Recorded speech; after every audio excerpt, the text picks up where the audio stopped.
I am outside training camp for the New York Football Giants, tailgating after a great day of practice, and I wanted to share with you the latest I've learned on my health journey about a wearable device. I have it on the back of my neck, and it is the LifeWave patch. It's a patch that reflects light back into the body, stimulating cellular activity. So, what is in the patch? Organic ingredients. In each patch are organic nanocrystals with new proprietary and patented crystal formations. Each patch has different proportions of combinations of amino acids, water, stabilized oxygen, sugars, and salt that each form a different crystal lattice structure because of the ratios of the substances contained therein. The patches are activated by your own body's light frequencies, such as infrared and visible light that we cannot see with our eyes. Each patch is designed to specifically elevate a normally occurring peptide that our bodies produce. Because of different structural formations and patterns of the different crystal lattice structures, each patch reflects a different frequency back into our body that we are already making, thereby activating the production of specific useful and beneficial peptides that in turn activate different pathways in our bodies for long-term better health and function. The process is called photobiomodulation, light creating change in the body. The patches are latex-free, non-transdermal, completely free of drugs, chemicals, or stimulants, and do not interfere with any medications you're taking, since nothing goes into your body. The patches simply reflect back inwards the wavelength of light emitted from our body. Now, phototherapy, sometimes called light therapy or photobiomodulation, works by using a mechanism to reflect that infrared light back into the body. Now, near-infrared light assists the body by reducing pain, inflammation, and edema, protecting healing of wounds, deeper tissues and nerves, and preventing tissue damage. Mitochondria. Mitochondria are thought to be a likely site for the initial effects of light, leading to increased ATP production, modulation of reactive oxygen species, and induction of transcription factors. So, these effects lead to increased cell proliferation and migration, particularly by fibroblast, modulation in levels of cytokines, growth factors, inflammatory mediators, and increased tissue oxygenation. The result of these biochemical and cellular changes include benefits such as the increased healing of chronic wounds, improvements in sports injuries, pain reduction in arthritis, and neuropathies. So, thermal imaging, what is it? It's a word we've heard. The body emits infrared light. That's what body heat is. We can pick this up with that thermal imaging. And thermal imaging is a tool used in a number of clinical studies. The patches contain a number of organic materials called crystals, and they are sealed inside a high-density polymer shell that doesn't allow any of those materials to come in contact with the skin. So when the patch is on the skin, the patch is activated by our body heat, and then the organic material will start to reflect specific wavelengths of light that will stimulate the skin. And this is a field of science known as photobiomodulation. Now, there's thousands of studies that show that if you stimulate the skin with certain wavelengths of light, such as an 850 nanometer in the infrared or a 660 nanometer, these will turn energy productions in the cell to produce a number of health benefits. LifeWave went one step further and modulated the wavelength of light to contain information just like an FM or AM radio, to cause synthesis of glutathione, copper peptide, or carnosine.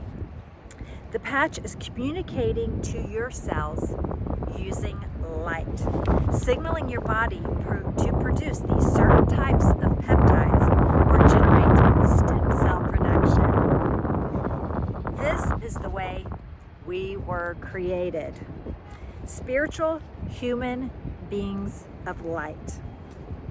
In biophysics, living cells, plant cells, animal cells, human cells, they can be placed in a room that's completely dark, and a device called a photomultiplier can measure laser-like coherent emissions of light from these cells.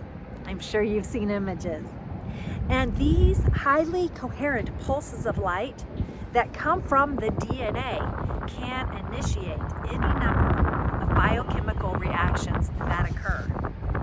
For example, we go in the sun, and sunlight stimulates vitamin D. Sunlight stimulates their androgen receptors and elevate testosterone. Light will induce production of melanin, which is an antioxidant. Therefore, it is evident that light can induce biochemical changes in the body. Stem cells. Stem cells are attracted to inflammatory cytokines. For example, when a tissue is damaged or traumatized, there will be an increase in oxidative chemicals, which suppresses a bacterial infection. Now, this induces an increase in inflammatory markers, which tear down the damaged tissue. Those inflammatory cytokines then pull the stem cells into the injury site to generate new tissues. In people that are older, one of the reasons why we don't heal as quickly is that the antioxidant system of the body can't manage the inflammatory response. So the elevated inflammation kills off those stem cells, and the injury doesn't heal. Now, antioxidants like glutathione, carnosine manage the inflammatory response, so the stem cells can get in there and do their job. Peptides. I'm going to talk to you first about copper peptide GHK-Cu. Have you heard about it? LifeWave low-level light therapy patch can be used to elevate your own copper peptide. LifeWave made this statement: if we can restore the levels of copper peptide in the body back to youthful levels, we can restore the stem cell activity. Yay! Now, the X39 elevates the GHK-Cu, which is a small protein composed of 3 amino acids, the protein building blocks glycine, histidine, and lysine peptide. And then you have the copper mineral with tripeptide. Now, X49 patch elevates the other copper peptides, which is AHK, alanine, histamine, and lysine. Now, the two are very different, even though off by only 1 amino acid. The tripeptide GHK and the copper tripeptide GHK-Cu might be a factor in the improvement of tissue remodeling. Research has identified that the peptide is used to signal the beginning of the natural healing process. It increases the keratinocyte proliferation and normal collagen synthesis, improves skin thickness, skin elasticity and firmness, improves wrinkles, photo damage, and uneven pigmentation, improves skin clarity, and tightens protective barrier proteins. Yahoo! A double-blind test published in the Journal of Internal Medicine Research showed a significant increase in copper peptide concentrations in the blood of subjects who had worn the X39 patch for just 1 week. independent studies show that the X39 patch works to increase the copper peptide production in the blood, which can improve tissue repair, stimulate blood vessels, nerve growth, and improve skin. Yes! Another dipeptide is carnosine. Now, it has 2 amino acid peptides composed of histidine and alanine. And even though it's a very, very simple molecule, it has incredible, powerful effects in the body. Although it's not as ubiquitous as the other peptides such as glutathione, carnosine is in the brain, the heart, the skeletal muscles, and even tears to protect the eyes. Carnosine will function as an antioxidant, so it has the potential to manage certain types of inflammation. The other thing that's been shown with carnosine in athletes is that it can buffer lactic acid. So that means it can improve stamina. That is how research has come to the statement that carnosine will improve athletic performance. Next, I'd like to share with you about glycine. Some studies are showing the connection between glycine and increased lifespan. How is that? Well, this study demonstrated that if you took glycine and N-acetylcysteine together, it can extend the lifespan by 24%. That could be because it will support glutathione and copper peptide levels. The next I'd like to share with you is alanine. Now, alanine is a tissue that's in the bones, in the skeletal muscles, the heart, the brain, and the skin. And eventually, research may reveal that alanine metabolism is associated with cognitive disorders like Alzheimer's disease. So, let's get to my favorite, the master antioxidant, glutathione. Now, glutathione is a tripeptide, and it is found throughout the human body. And our lifespan is directly correlated to our body's level of glutathione. Glutathione supports immune function. Glutathione helps manage inflammation. It protects tissues from damage. Glutathione can assist repair of damaged DNA caused by radiation. LifeWave conducted over 80 clinical studies over the past 20 years. And if you stay with me for the second half of this presentation, I will go over the history, studies, and scientific findings. But in conclusion, for the first half of this presentation, in summary, data has shown that after wearing the LifeWave patch, improvement in 17 statistically significant amino acids changes in just 7 days. That improved anti-inflammatory responses, improvement in sleep, reduction in blood pressure, and improvement in short-term memory. Now, if there's just one takeaway, keep it simple, sis. And the LifeWave patch reflects light back into the body, stimulating cellular activity. And now, as we enter the second half of this presentation, I want to offer you my disclaimer. S.P.A, spiritual, physical, attitudinal. I'm not a science teacher. I have a background in occupational therapy, and I'm a health coach. And as I learn the health benefits, I want to share with you. And I just want to know the research and scientific evidence. So here we go. For some time, medical treatments have been performed with coherent light sources, which is like lasers, and non-coherent light, which is like light-emitting diodes or LEDs. Now, currently, low-level laser light therapy, also known as cold lasers, soft layers, biostimulation, or our photobiomodulation, is practiced as a part of therapy. In fact, light therapy is one of the oldest therapeutic methods by humans, historically as solar therapy by Egyptians, later as UV therapy, for which Niels Finsen won the Nobel Prize in 1904. The use of lasers and LED as light sources was the next step in the development of light therapy, which is now applied to many people worldwide.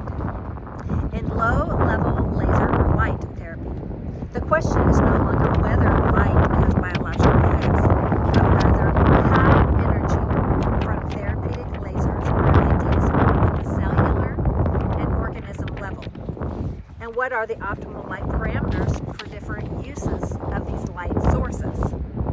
So both energy density and power density are key biological parameters for the effectiveness of laser therapy, and they may both operate with thresholds. So your lower and your upper thresholds are important to know what is effective, because outside that, if it's too weak, you're not going to have any effect. If it's too intense, tissue is going to be damaged. The physical mechanisms. The reason why the technique of termed low level is optimal levels of energy density delivered compared to other forms of layers, because we're not wearing this patch for ablation, cutting, or thermally coagulating tissues. We are using it to produce a level of heat for photons and electromagnetic energy. So the energy of an individual photon depends on the wavelength. Therefore, the energy of a dose of light depends on the number of photons and on their wavelengths or color. And you have seen this in images where blue photons have more energy than green photons that have more energy than red. So photons that are delivered into living tissues can either be absorbed or scattered. Scattered photons will eventually be absorbed and escape from the tissues in the form of diffuse reflection. The photons that are absorbed interact with the organic molecule or chromophore located within the tissue. Because these photons have wavelengths in red or near infrared regions of the spectrum, the chromophores that absorb these photons tend to be delocalized electrons in molecular orbitals that can be excited by the ground state to the first excited state by the quantum of energy delivered by the photon. According to the first law of photodynamics, the energy delivered to the tissue must be conserved. And there are three possible pathways that exist to account for what happens to the delivered light energy when the low-level light therapy is delivered. So, the most common pathway that occurs when light is absorbed by living tissue is called internal conversion. And this happens in the first excited singlet state of the chromophore when it undergoes the transition from a higher to a lower electrical state. It is sometimes called radiationless de-excitation because no photons are emitted. And it differs from inter-system crossing in that while both are radiationless methods of de-excitation, the molecular spin state for the internal conversion remains the same, whereas it changes for inter-system crossing. So the energy of the electronically excited state is given off to vibration modes of molecule. In other words, the excitation energy is transformed into heat. So if you're still with me, the second pathway is fluorescence. Fluorescence is luminance or re-emission of light in which the molecular absorption of a photon triggers the emission of another photon with a longer wavelength. The energy difference between the absorbed and emitted photons ends up as molecular vibration or your heat. The wavelength involved depends on the absorbance curve. Now, I told you there's a third pathway, and that can occur after the absorption of light by a tissue chromophore. And it represents a number of processes broadly grouped under an umbrella called photochemistry. The long life of the species allows reaction to occur, such as energy transfer to ground state molecular oxygen to form the reactive species singlet oxygen.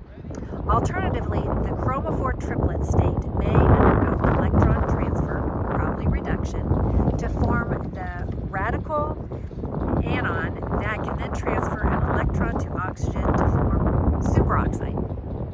Electron transfer reactions are highly important in the mitochondrial respiratory chain, where the principal chromophores involved in laser therapy are thought to be situated. Now, this third photochemistry pathway that can occur after the absorption of our red or near-infrared photon is the dissociation of a binding site on a metal-containing cofactor in an enzyme. The most likely candidate for this pathway is the binding of nitric oxide. That's what I was trying to get to the iron-containing and copper-containing centers of the mitochondrial respiratory chain known as cytochrome C oxidase. And I would love to talk to you another time about nitric oxide, as I have used it in different forms and know its health benefits. But back to the biochemical mechanisms of low-level light therapy. There are perhaps three main areas of medicine and veterinarian practice where low-level light therapy has a major role to play. These are your wound healing, tissue repair, and prevention of tissue death. Yay! 2, relief of inflammatory and chronic diseases and injuries associated with pain and edema. And 3 is the relief of neurogenic pain and some neurological problems. So, the proposed pathways to explain the mechanism of low-level light therapy should ideally be applicable to these conditions. So first I want to tell you about tissue photobiology. Now, the first law of photobiology states that for low-power visible light to have any effect on a living biological system, the photons must be absorbed by electronic absorption bands belonging to some molecular chromophore or photoacceptor. The second important consideration involves optical properties of a tissue. Both the absorption and the scattering of light in tissues are wavelength dependent, both much higher in blue regions of the spectrum than are red. We're going after that red. And the principal tissue chromophore, hemoglobin and melanin, has high absorption bands at wavelengths shorter than the 600 nanometer. Now, there is that optical window and tissue coverings in the red and near-infrared wavelengths. Therefore, although blue, green, and yellow may have significant effects on cell growing and optical transparent culture mediums, the use of this low-level light therapy almost exclusively involves red and near-infrared, which is the 600 to 950 nanometer.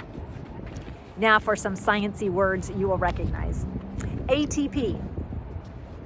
The absorption of photons by molecules lead to electronically excited states, consequently can lead to an acceleration of electron transfer reactions.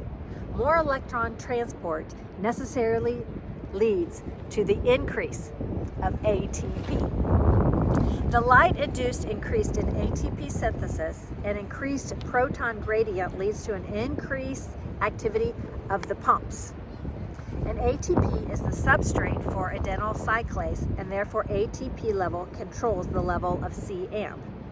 Both the CA2 and the C-amp are very important second messengers. CA2 regulates almost every process in the body. Your muscle contraction, your blood coagulation, your single transfer in nerves, your gene expressions, love to talk to you about gene epigenetics, and more. Back to our nitric oxide. Light-mediated vasodilation was first described in 1968. Later studies confirmed and demonstrated the ability of light to influence the localized production and release of nitric oxide. Nitric oxide helps to transfer oxygen into the smooth muscles, and the mitochondria produce an enzyme that synthesizes nitric oxide. Cell signaling. Yes, we need those cells to communicate.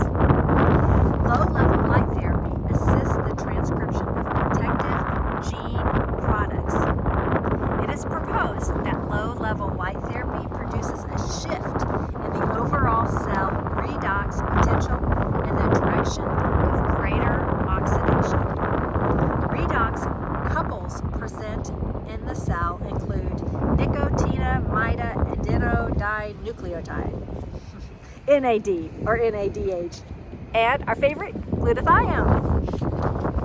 Isolated mitochondria. Since the respiratory chain and the cytochrome C oxidase are located inside the mitochondria, the effects of low-level light therapy have been tested and found to, ready for this? Increase activity of cytochrome C oxidase and increase the measured oxygen uptake. So what is that good for? Wound healing. Low-level light therapy significantly improves wound healing. The total collagen content was significantly increased at 2 months of wearing the patch when compared with wound controls. Low-level light therapy can increase growth factors, yay, responsible for the vascularization necessary for wound healing. How about some clinical studies just to finish us off? If you have made it all the way to the end, good for you. Low-level light therapy, low-power laser therapy is currently used by physical therapists to treat a wide variety of acute and chronic musculoskeletal aches and pains. Low-level light therapy is used by dentists to treat oral tissues and heal diverse ulcerations. Dermatologists use low-level light therapy to treat edema, non-healing ulcers, burns, and dermatitis. Orthopedic doctors use low-level light therapy to relieve pain, treat chronic inflammation, and autoimmune diseases. Laser therapy or low-level light therapy is used by veterinarians, especially in racehorses in their training centers, and sports medicine and rehab clinics, as I've been at training camp today with the New York Football Giants. They use it to reduce swelling and hematomas, relieve pain, improve mobility, and treat acute soft tissue injuries. So thank you for staying with me, and I hope that you will join me on this health journey using low-level light therapy for enhanced health. God bless.